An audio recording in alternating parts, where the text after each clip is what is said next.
The return of my Coin Lady channel brings me much joy.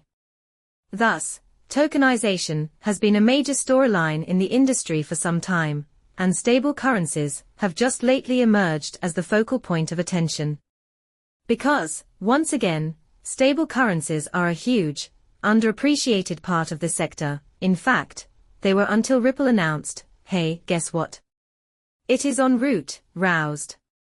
After that, we will launch. It seemed like conversations about stable coins went into overdrive, and they were everywhere. Looking back to 2022, I feel like we saw it coming, even if it was within the bad market. We witnessed the implosion of FTX and Luna. Initial reports indicated that stable currencies were experiencing a yearly growth volume of $11 trillion in early 2023. My God, that is really ridiculous. $11 trillion in volume increasing every year. That is really insane. There was no positive news anywhere during the bear market, and stable coins were no exception. We realized stable coins were going to be big when they did $11 trillion. Ripple announces the stablecoin race in a post around the year's close. Even though the coin has not yet been released to the market, there was a lot of talk about stable coins the next year. Next, the year 2024 arrived. Stable coins might be found all over. At last, here it is. Now that stable coins account for 1% or more of the market capitalization, and regulation is a major concern for the Trump administration, they can no longer be disregarded. More than 1% of the money supply, or M2 market, consists of stable coins at this point. That is really insane. S2 currency supply, Ethereum, Tron, and Solana, three networks that will profit greatly from the flow of tokenized dollars, already account for more than 1% of all currency. Very few people bring up the XRP ledger. How ironic that they have stuck with networks, but the most common thing is to trade in new protocols like Tethers and Plasma networks. This is especially true in light of the upcoming IPO of Circles, which is likely to happen sometime this year. Because stable currencies only account for about 1% of the total money supply, it's amusing that so few people pay attention to the XRP ledger and Ripple's activities. Stable currencies are about to become household names because of this massive move. On the other hand, stable coins have long been the subject of heated debate in the United States. For instance, Cynthia Loomis just published an article stating, "Here's what to know as I gear up for the first Digital Assets Subcommittee hearing." Passage of legislation supported by both parties will begin with this market structure, and stablecoin policymakers will share their insights with us. How can I find out more about the live stream? This is significant, I agree. Stablecoins are currently at the top of the food chain, even if this has already happened.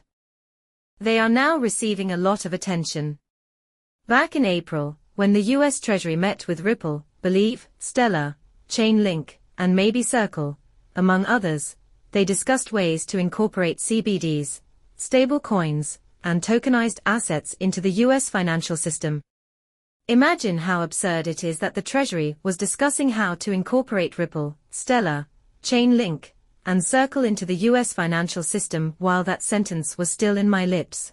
We are now hearing from the incoming administration about how US dollar-backed stable currencies may bolster the US system and dollar dominance, and we are also hearing about regulations to support stable coins.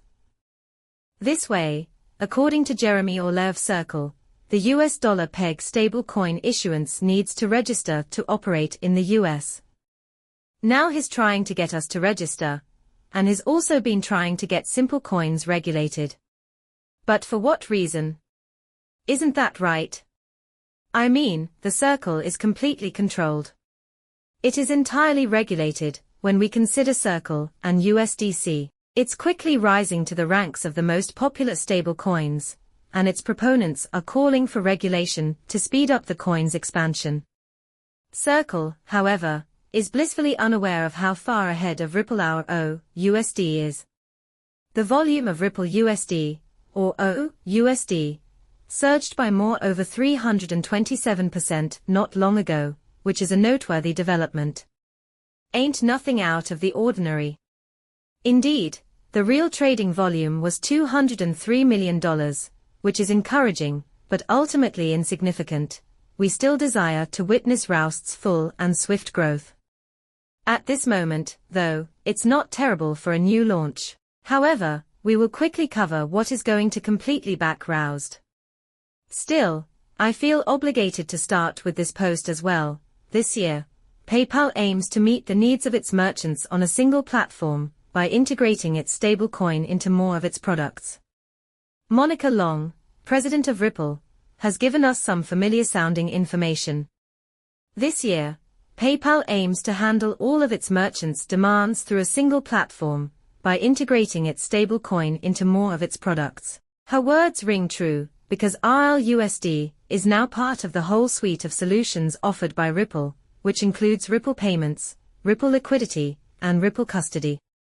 Ripple is seeking to be that all-in-one platform to meet the demands of institutions and major players in the industry, and they are actually providing a lot here. And PayPal is currently engaging in precisely that. Fascinating, intriguing. And I agree, it does sound somewhat familiar. Could anyone tell me if PayPal and Ripple are directly related? Nobody knows. Uncertainty surrounds the outcome of this situation, but it is intriguing to see that major firms such as PayPal are fully supporting the stablecoin project. Seeing my video is an honor. Thank you for watching my channel and for subscribing. I will see you later.